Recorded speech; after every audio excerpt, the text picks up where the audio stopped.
우리 하나님 말씀 창세기 2장에 있는 말씀을 같이 보겠습니다. 창세기 2장 21절, 창세기 2장 21절, 창세기 2장 21절에서 24절까지 있는 말씀 같이 읽겠습니다. 여호와 하나님이 창세기 2장 21절부터 24절까지 여호와 하나님이 시작.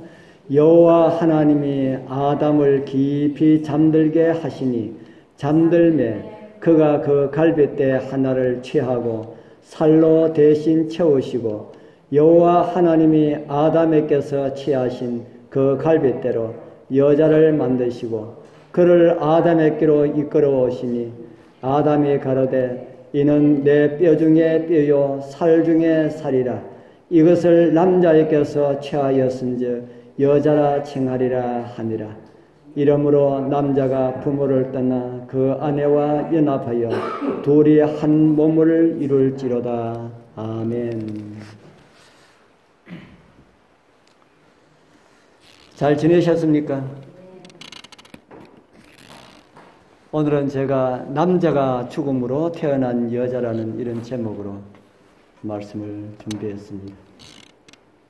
제가 창세기를 참 천천히 나가는데 일부러 그렇게 합니다. 창세기 3장까지만 이렇게 하고 안 하겠습니다. 제가 지난 시간에는 왜 아담의 갈빗대인가라는 같은 말씀을 가지고 제목을 다른 제목으로 했대었습니다.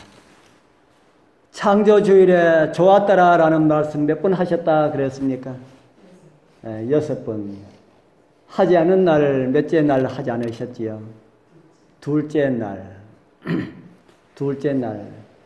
물과 물을 나누면서 하신 궁창을 만드신 그 둘째 날에 좋았더라라는 말씀이 없습니다. 그 궁창도 만들 때 참 보기가 좋았을 텐데 왜 그날은 좋았더라라는 말씀을 하지 아니하셨을까? 그 말씀도 생각하면 참 은혜가 있는데 그 말씀까지 드릴 시간이 없고요. 그리고 하루가 없기 때문에 우리 5번이어야 되는데 6째 날에 좋았더라라는 말씀을 2번 하셨다고 그랬지요. 하나님께서 아담을 먼저 창조하시고 남자를 통하여 창조하신 그 이유가 무엇이라 했습니까? 경건한 자손을 얻기 위하여라는 의미의 말씀이 있는데 그것은 바로 구세주에 태어나는 그런 계통을 우리에게 주시기 위하여서 그렇다고 말씀을 드렸습니다. 그래서 남자가 여자에게서 난 것이 아니고 요즘은 남자나 여자나 다 여자에게서 태어나지만은 인류 최초의 여자는 남자에게서 태어났다라는 말씀을 성경은 우리에게 가르쳐주고 있습니다. 지난번에 말씀드리지 않은 것 가운데 하나를 말씀을 좀 드리겠습니다. 우리 잘 아는 내용이지만은 왜 하와를 만드실 때에 갈빗대를 가지고 만드셨을까? 손가락뼈나 발가락뼈나 아니면 머리뼈 가운데 하나를 가지고 만들어도 될 텐데 왜 갈빗대를 가지고 만들었을까? 그 이유를 그늘 넘는 가정에 이렇게 기록을 하고 있습니다. 잘 보이지 않지만 제가 읽어드리겠습니다. 하와는 아담의 한편에서 떼어난 하나의 갈빗대로부터 창조된 바 이는 여인이 머리처럼 다스릴 것도 아니요 또한 지위가 낮은 자처럼 그의 발밑에서 짓밟힐 것도 아니며 다만 평등하게 그의 곁에서 사랑과 보호를 받을 것임을 뜻하는 것이다. 남자의 일부로서 뼈 중에 뼈요 살 중에 살인 이 여인은 아담의 제2의 자아이다. 이는 관계에 있어서 존재해야 할 밀접한 연합과 애정 깊은 결연을 뜻하는 말이다. 쉽게 이야기를 한다면은 남자와 여자는 동등하게 지음을 받았다라는 그런 말씀을 이 갈빗대를 취해서 사람을 지었다, 아담을 지었다라는 말씀 속에 있다 하는 겁니다. 얼마 전에 이야기를 들으니 우리 교회에도 여자 목사님이 침례를 주었다라는 그런 소식을 들었습니다. 우리 한 20, 30년 전만 해도 감히 생각하지 못할 그런 일들이 이제는 일어나고 있는데 참 성경적이다라고 하는 생각이 듭니다. 평등하게, 동등되게 그렇게 남자와 여자가 창조함을 받았는데 우리나라의 옛 6.25 때부터 내려오는 그 문화적인 그 못된 습성 때문에 남자 우월주의로 살아왔던 것이 우리 교회 안에도 들어와서 이렇게 차별을 두는 것, 지금이라도 그것이 고쳐지고 있다는 그 사실은 참 우리가 환영해야 할 그런 일이라고 하는 그런 생각이 듭니다. 더 아름다운 이야기들이 많이 있지만은 여기서 그만하도록 하고요. 오늘은 하와가 태어난 과정을 다시 한 번 더 좀 자세하게 살펴보면서 그 하와가 태어난 그것이 아름다운 상징이 될 그 창조의 섭리를 이해하는 그런 시간이 되길 소망합니다. 성경에서 상징적으로 여자는 무엇을 상징한다고 했습니까? 상징적으로 성경에 많은 말씀들이 있는데 그 중에 하나만 올렸습니다. 나 여호와가 말하노라 배역한 자식들아 돌아오라. 나는 너희 무엇임이라 합니까? 나는 너희 남편임이니라. 내가 너희를 성읍에서 하나와 족속 중에서 둘을 택하여 시온으로 데려오겠고. 성경은 하나님께서 우리 아버지로 묘사한 것도 많이 있지만은 무엇으로 묘사한 것도 있습니까? 오늘 예레미야 3장 14절에 있는 말씀처럼 남편으로 묘사한 것도 많이 있다 하는 겁니다. 우리 아버지로 묘사한 것도 있지만은 우리의 남편으로 묘사한 것도 있다. 어떤 목사님은 이 아버지 하나님과 성령 하나님, 예수님 이 가운데 남편으로 묘사된 이 여호와 하나님은 누구를 가리키느냐 이렇게 말씀하시면서 바로 그분은 예수 그리스도를 가리킨다 하는 말씀을 들었습니다. 저도 그 말씀에 참 동의를 합니다. 성경에는 신약 성경, 특별히 신약에는 예수님을 우리의 남편으로 참 많은 말씀들을 우리에게 주고 있지요. 그 가운데 하나가 고린도 후서 11장 2절에 있는 말씀입니다. 사도 바울은 말하기를 내가 하나님의 열심으로 너희를 위하여 열심을 내노니 내가 너희를 정결한 처녀로 한 남편인 그리스도께 드리려고 중매한다라는 이런 말씀을 하셨습니다. 전도하는 것을 남편인 그리스도께 중매하는 것이다.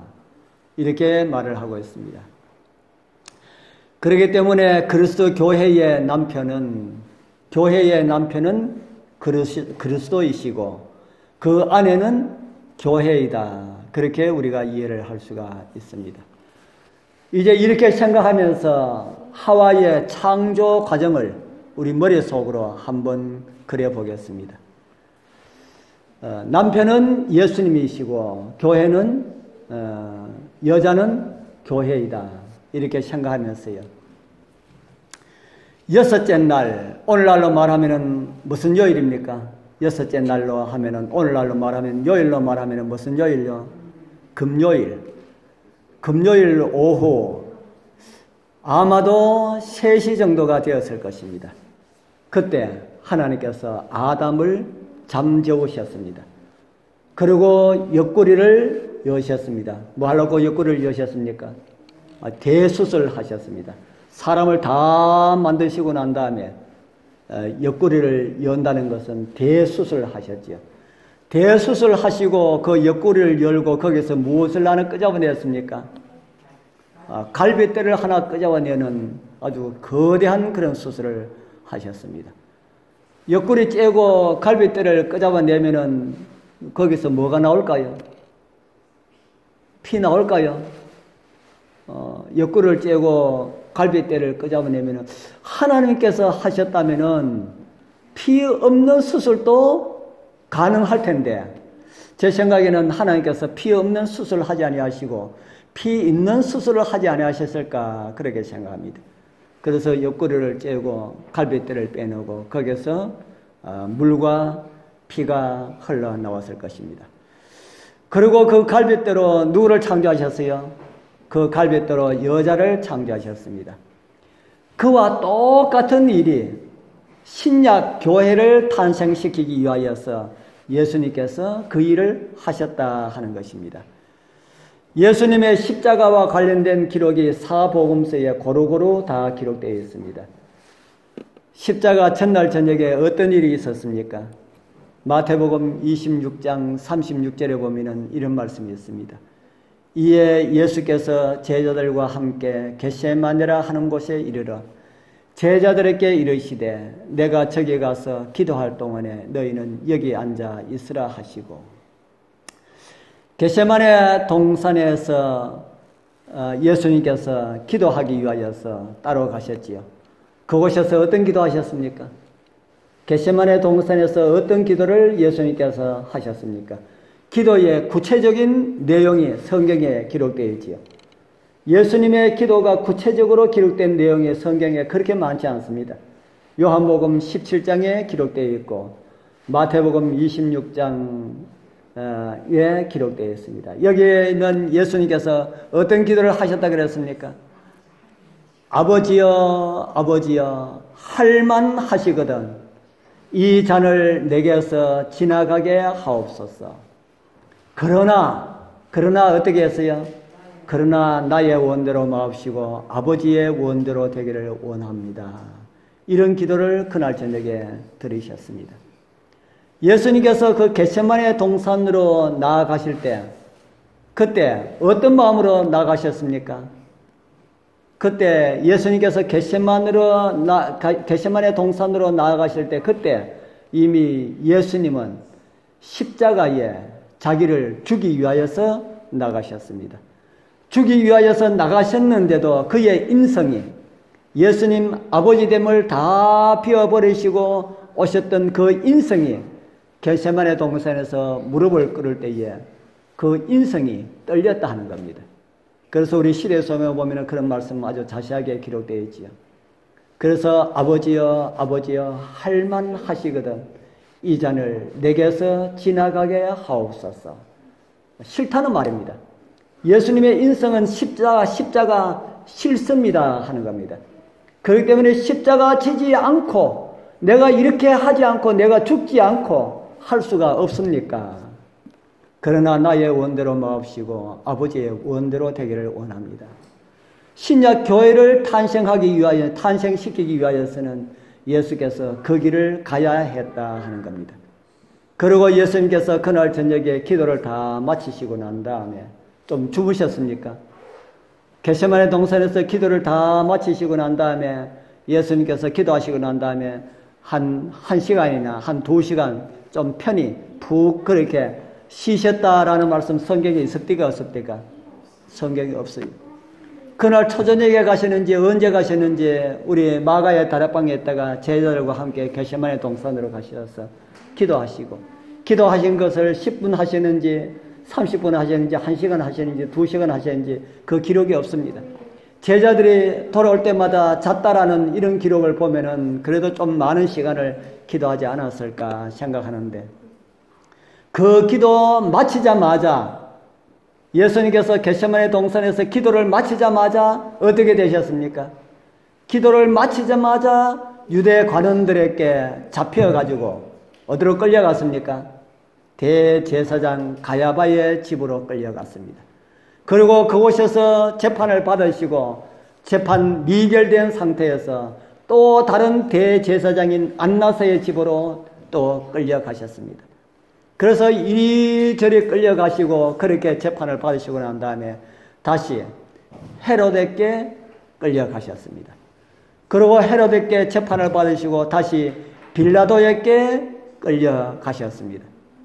이렇게 밤새도록 이곳에 끌려가셨다가 저곳에 끌려가셨다가 밤새도록 빌라도가 사형을 언도할 때는 오늘날 시간으로 약 한 아침 새벽 6시 경 되는 시간에 사형을 언도를 했는데, 그동안 가야바에서 안나스 집으로, 다시 헤롯 궁으로, 다시 빌라도에게로, 빌라도가 다시 헤롯에게 또 보내고, 또 헤롯이 다시 빌라도에게 보내는, 밤새도록 한숨도 주무시지 못하고, 그렇다고 해서 아침 때가 되었으니까 식사해야지 하고 예수님께 식사 드렸을까요?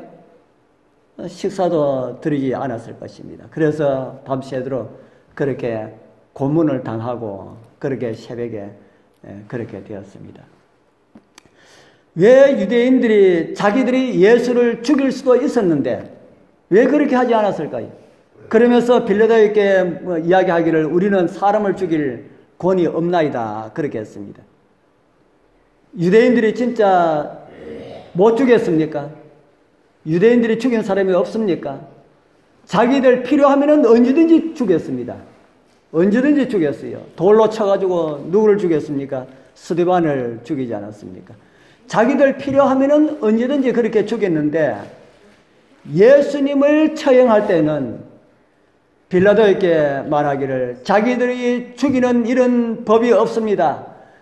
로마인들에게, 로마 그 황제의 그 빌라도에게 사형을 달라는 이런 일들을 했습니다. 왜 이렇게 유대인들이 이렇게 했을까요? 왜 유대인들이 자기들도 죽일 수가 있었는데, 예수님을 죽일 수가 있었는데 자기들은 죽일 건이 없고 오직 사람을 죽이는 것은 로마의 법에 의하여서만 있습니다. 이렇게 했을까요? 유대인들이 사형 집행하는 방법하고 로마인들이 사형 집행하는 방법하고 사형 집행 방법이 달랐습니다. 유대인들은 사람을 죽일 때 보통 어떻게 죽였습니까? 유대인들이 사람을 죽일 때는 어떻게 죽이냐면 돌로 쳐서 죽였습니다. 그 성경에 보면은 돌로 예수님께서 그 간음증에 잡힌 그 여인도 돌로 쳐가 죽이려고 그랬지요. 그렇게 자기들 마음만 먹으면 죽을 수가 있는데 예수님은 이렇게 했다 이 말입니다. 그런데 로마인들에게 넘겨지면은 로마인들은 로마 사람 아닌 다른 나라 사람들은 사형을 할 때에 극악한 죄수들에게 행하는 십자가형을 언도를 많이 합니다. 그런데 유대인들은 예수님을 그런 끔찍한 그런 죽음에 죽도록 하기 위하여서 그렇게 했을까요? 왜 그렇게 했을까? 왜 그렇게 했는지 우리가 짐작 못 하겠지요. 왜 그렇게 했을까? 제가 성경을 통해서 보니까 예수님께서 예언을 이루기 위하여서 유대인들에게 죽임을 당하지 아니하시고 로마인에게 죽임을 당하시도록 했습니다. 그런데 유대인들도 성경을 알았을까요? 아, 예수님은 십자가에 죽도록 되어 있어. 그래서 우리가 죽이면 안 돼. 그렇게 했을까요? 유대인들이 그렇게 하지 않았습니다. 유대인들은 그렇게 하지 않았지만은 예수님을 자기들이 죽지 아니하고 십자가에 달려 죽도록 하는 그 일을 통하여서 성경에 기록된 예언을 이루었다 하는 겁니다. 성경에 보면은 예수님의 고난에 대한 수많은 예언들이 있습니다. 그 예언들 가운데 하나만 찾아보도록 하겠습니다. 시편 22편 14절에서 16절은 참 예수님의 극심한 그 고난을 우리에게 이야기하고 있습니다. 나는 물같이 쏟아졌으며 내 모든 뼈는 어그러졌으며 내 마음은 촌밀 같아서 내 속에서 녹았으며 내 힘이 말라 질그릇 조각 같고 내 혀가 이틀에 붙었나이다. 주께서 또 나를 사망의 진토에 두셨나이다. 개들이 나를 에워쌌으며 악한 무리가 나를 둘러 내 무엇을 찔렀다 그럽니까? 내 무엇을 찔렀다까요? 제가 빨간 걸 해놨는데 안 보입니까? 내 수족을 찔렀나이다.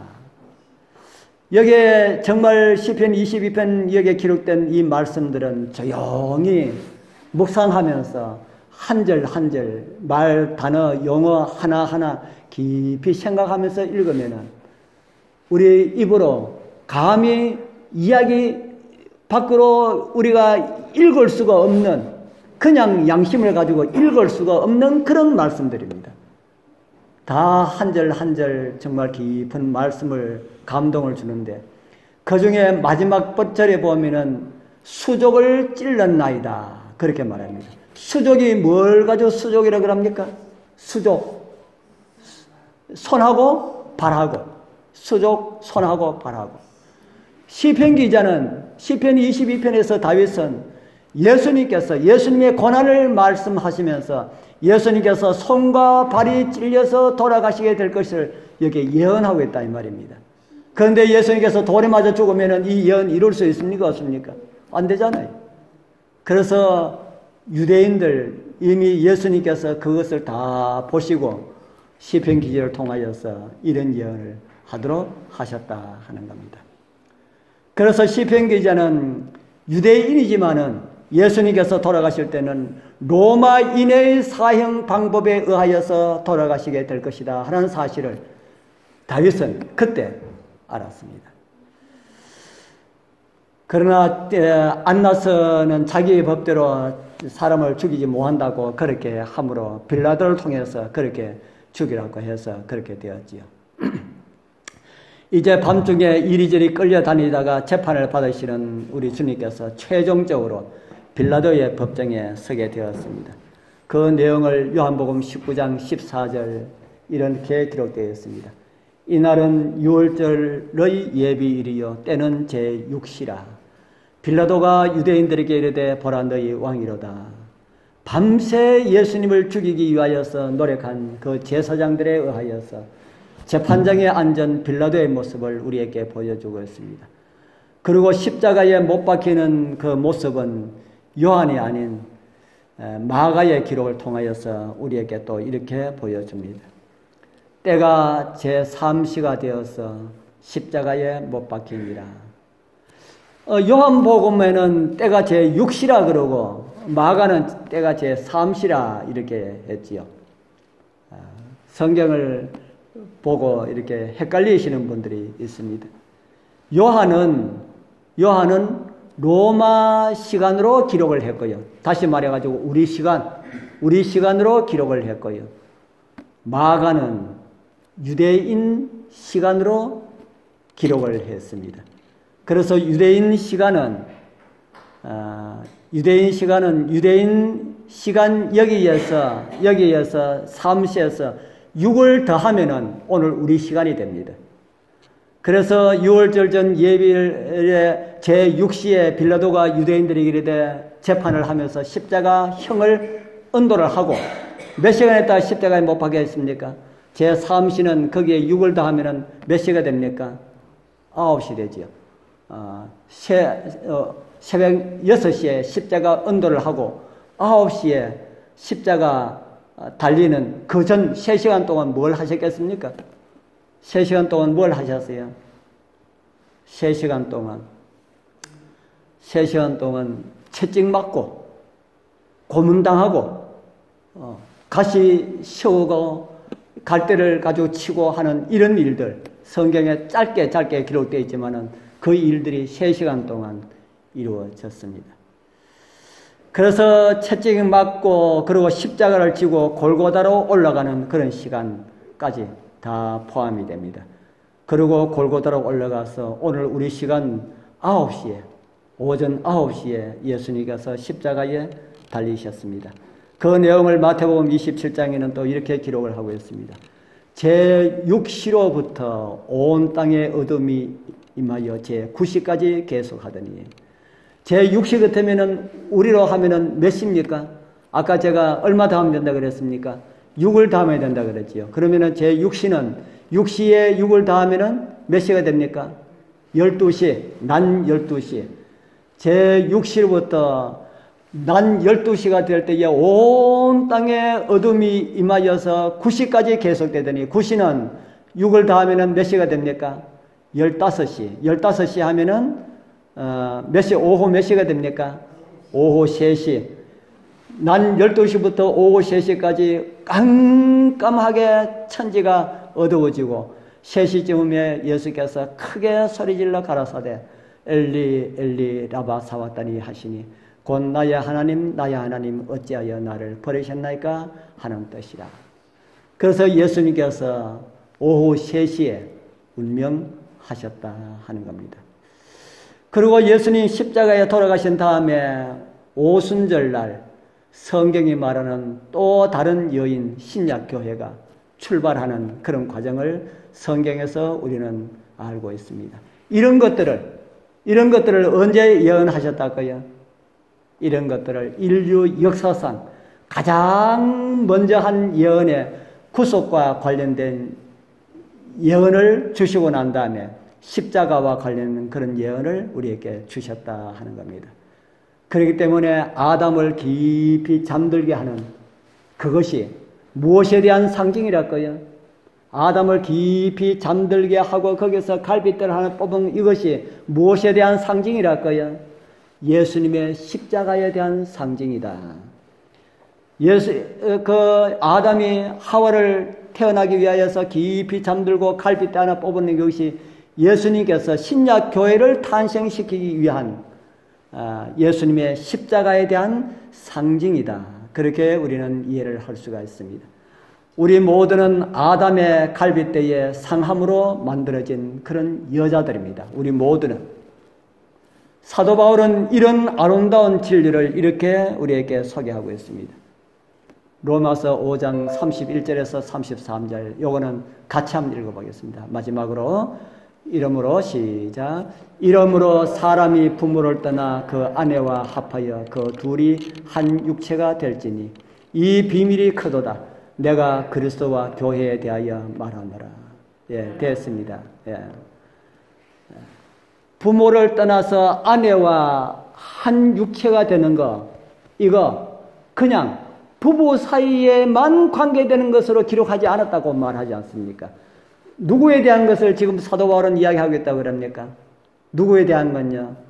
그리스도와 교회, 그리스도와 교회. 그리스도는 남편이고 교회는 아내다. 그래서 부부를 통하여서 우리는 누구와 드러나도록 살아야 됩니까? 예, 예수 그리스도가 드러나도록 살아야 된다. 그것이 복음의 결정체다. 그렇게 성경은 우리에게 가르쳐주고 있습니다. 이미 우리 혼자 사신 분들이 많아서 그렇지만은 혼자 사시더라도 우리의 가정을 통하여서 우리는 이웃들에게 천국을 보여줘야 합니다. 그리고 가정에 남편이 있고 아내가 있는 분들은 남편은 그리스도의 모형이 되어야 하고 아내는 교회의 모습이 되어야 합니다. 그래서 다른 많은 사람들이 그 가정을 통해서 볼 때에 예수님도 보고 교회도 보고 예수님이 우리를 얼마나 사랑하시는지 그 사랑을 깨닫게 되고 교회가 예수님께 어떻게 충성하여야 하는지를 가정을 통하여서 우리가 전하여야 한다 하는 겁니다. 우리 사랑하는 성도님들, 우리 행복한 가정을 통하여서 예수 그리스도를 많이 전하여서 천국을 앞당기는 그런 은혜의 삶이 우리 모두와 함께하길 축복합니다. 참여 부르겠습니다.